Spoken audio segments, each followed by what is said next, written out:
Hey folks, stayed home from work today. Wasn't feeling too good this morning. Probably had something to do with staying up late. I need to stop doing that. Anyway, decided to step outside and have a smoke and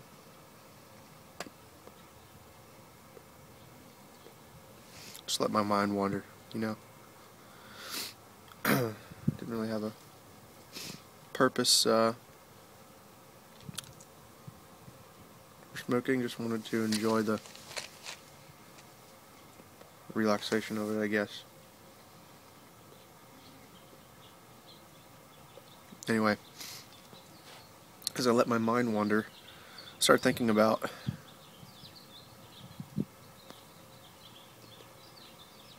a conversation I had a while back with, bear with me a second.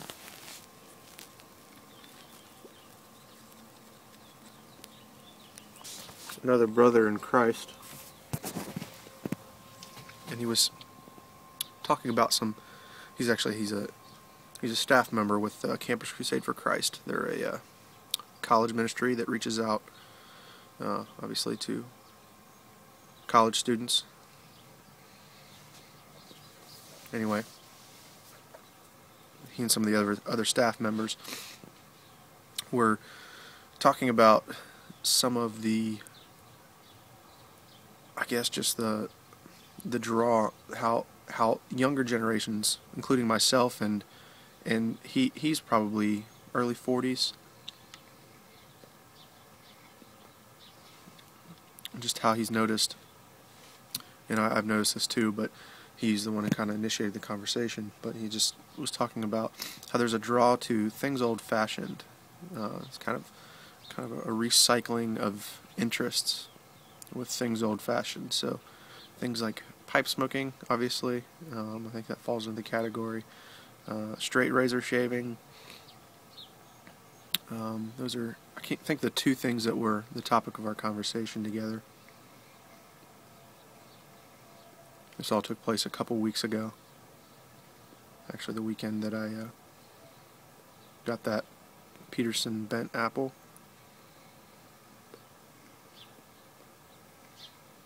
Forgot to mention I'm smoking my Paul Morningstar, given to me by Pipe Pastor, and I'm smoking some Frog Morton in it, original Frog Morton.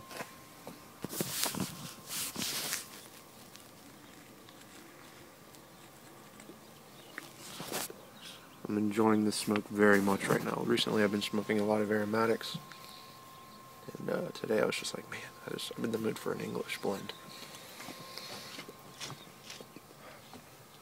But anyway, so we were just talking about it, how there's this nostalgic drawing to things old-fashioned these days, and I'm trying to wrap my mind, why is that? You know, why is it that we seem to be drawn to things old-fashioned?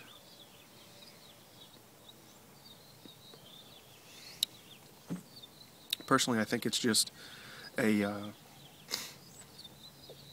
idea that has been lost in society, you know, these days. Just this hustle and bustle, this I don't know, this go-get-'em kind of mentality, which isn't necessarily bad, but I think everything needs to kind of have a balance with it, you know. When you are hustling and bustling with work and everything, it's good to have something offset that, you know, with some relaxation and some, you know, just time to sit back and think.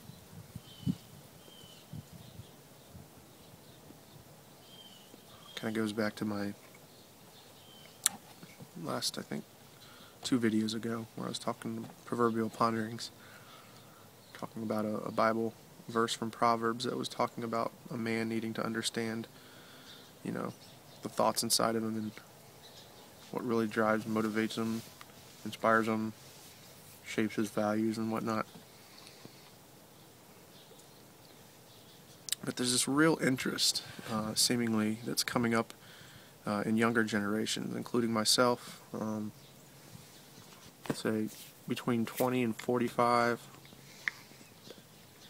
maybe even older, people who were experiencing it back when they were younger, now in their 50s, remembering days of old, like, man, what happened to society, and then trying to bring that back the best they can, the best that they know how, at least in their own life. Maybe trying to reshape society is difficult by doing that, but at least we have the ability on a microscopic scale to kind of shape our own lives a little bit. I'm just trying to pinpoint what is it about society back then that was so good and wholesome and virtuous.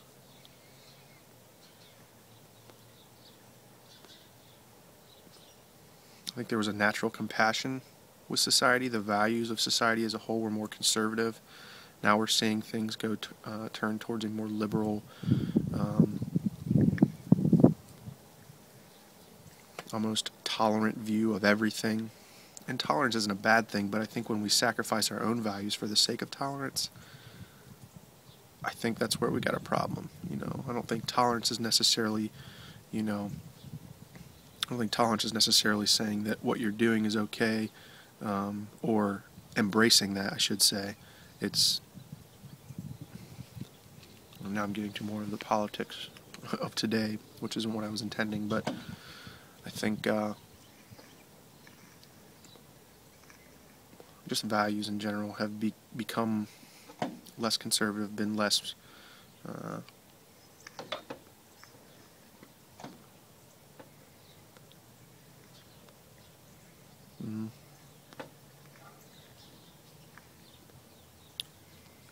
of more egocentric.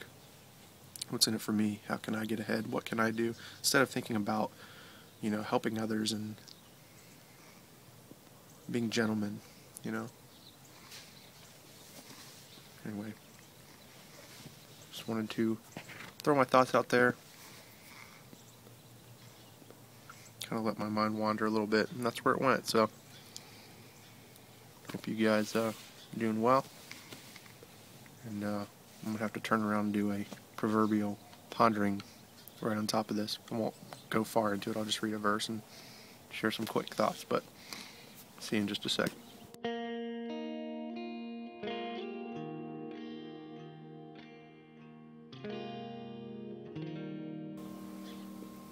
Okay, I think I found a verse that I'd like to share with you guys. It comes from Proverbs chapter 24, since today is January 24th, and I've selected verse 14, and it says,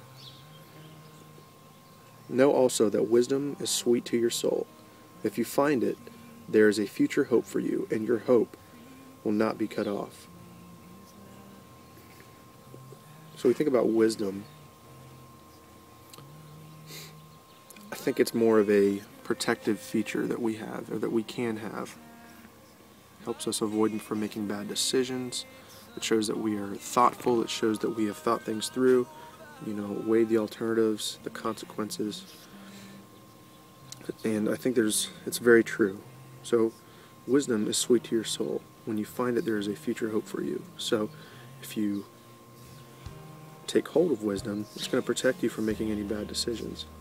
Doesn't mean that bad things won't come upon you. I think there are circumstantial things that come on us, whether we, no matter what kind of decision we've made. But going forward, wisdom always kind of has a way of leading us out and into a better hope and a better future. I think God definitely lays this out very, very clearly here. And He wants us to know that. So, there's our proverbial pondering for the day. Hope you guys are having a good one, and we'll see you next time. God bless.